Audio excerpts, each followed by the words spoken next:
Welcome to TYT Sports, everybody. Jason Rubin here with you, talking some baseball because we're in the hot action of baseball preseason.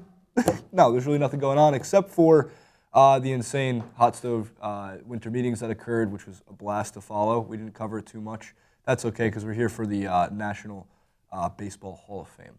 And now there's been a lot of cross-reference to the first Hall of Fame ballot that left out people like Lou Gehrig and Cy Young because there's certain ways that the baseball writers vote, and there's certain ways that certain players don't get in because there's a cap on how many players can get in per year. Now, this season, there was ballot, there was a stacked amount of players, a lot of guys in the steroid era. So yes, people like Barry Bonds, it could be years. If they don't get in, it's not going to be surprising. Look at the baseball writers. Look at the guys who are voting for these. It's not San Francisco Giants fans who are voting necessarily for Barry Bonds to get in. But for those who do get in, Randy Johnson, Pedro Martinez, John Smoltz, and Craig Biggio. Craig Biggio, who was snubbed last year, who absolutely belongs in the Hall of Fame. 3,060 career hits. My favorite fact about Craig Biggio, look at his stats, look at Derek Jeter's stats. They are so similar. So Craig Biggio getting snubbed last year, absolutely belongs in the Hall of Fame. Randy Johnson, Pedro Martinez, and John Smoltz were no-brainers, and it would have been shocking if any of those three were left off.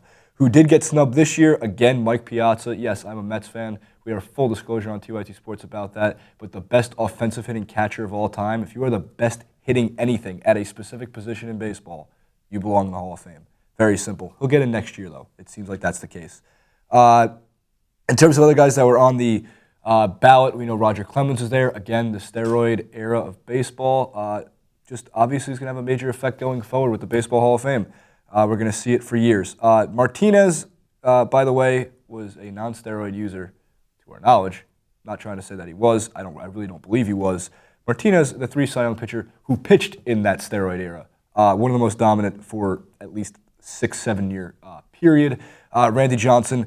I love how MLB Trade Rumors, which is probably the best source you can go for any baseball-related news. Johnson recorded 4,875 strikeouts over his career, second only to Nolan Ryan. He's perhaps, quote, perhaps the best left-handed pitcher of all time. No, he's perhaps one of the greatest pitchers of all time. And he's definitely in the conversation in the top 10 at least.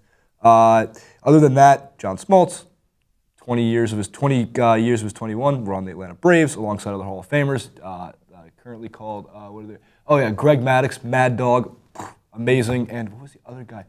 Tommy Glavine. Yeah, that was a hell of a pitching staff. We're probably not going to see a pitching rotation that good for a long time to come.